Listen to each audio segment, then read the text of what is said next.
নিয়ে আমরা অনেক বেশি উৎফুল্ল হচ্ছি ক্ষুদ্র খাওয়া, এরপরও আমাদের দিক থেকে অনেক বেশি সাপোর্ট এবং সমর্থন তাদের প্রতি থাকবে যারা এই সাহসিকতা দেখিয়েছেন। কিন্তু এটা দিয়ে ফিলিস্তিনের মুক্তি আসলে হচ্ছে না।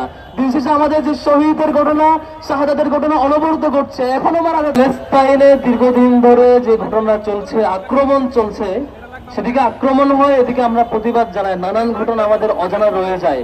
বাংলাদেশের চ্যাপ্টারগুলো উল্টায় না। আপনারা দেখেছেন সেই 7 অক্টোবরের ঘটনার পর থেকে আজকে পর্যন্ত 66,065 জন প্রকাশিত হিসাব অনুযায়ী শহীদ হয়েছে, যার মধ্যে 20,000 হচ্ছে শুধুমাত্র শিশু, যদি প্রকাশিত হিসাব অনুযায়ী।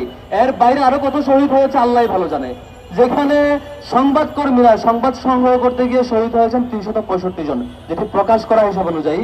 এই এত মাত্রায় শহীদ অল্প সময়ে, সেখানে আমাদের সামুদ ফ্লোটিলার মধ্য দিয়ে যে বাহিনী, যে নৌযানগুলো আমাদের গিয়েছে, 8 দফা প্রস্তাব দিয়েছে, 20টা পয়েন্ট। তার মধ্যে একটা হচ্ছে তিনি ইউকের সেই তৎকালীন প্রাইম মিনিস্টার, যিনি ইরাকে গণহত্যার জন্য অন্যতম দায়ী, টনি ব্লেয়ার, তাকে গাজার প্রশাসক হিসেবে তিনি প্রস্তাব করছেন। কি ঘৃণ্য একটা প্রস্তাব!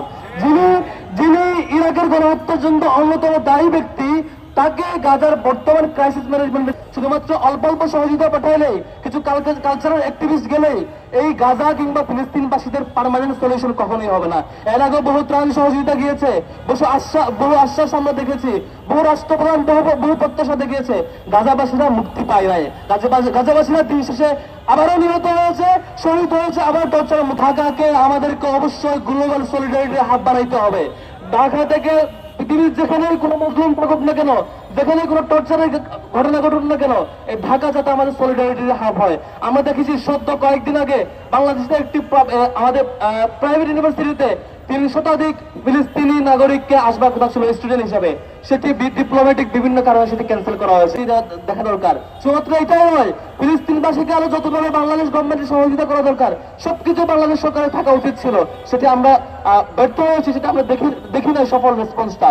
বাংলাদেশ সরকারের সরব রেসপন্স আশা করি।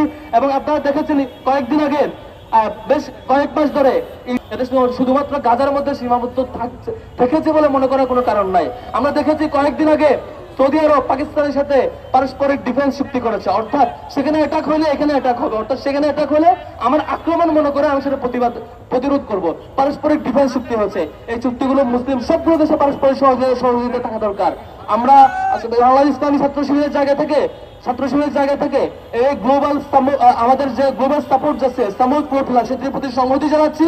একই সাথে এই ক্ষুদ্র সমর্থনে উৎফুল্ল না হয়ে গাজাবাসীর জন্য পার্মানেন্টলি কি করা যায় সেটার জন্য টোটাল বিশ্ববাসী এবং বাংলাদেশ সরকারকে আহ্বান জানাচ্ছে আমাদের দিক থেকে সরব রেসপন্স যাতে থাকে।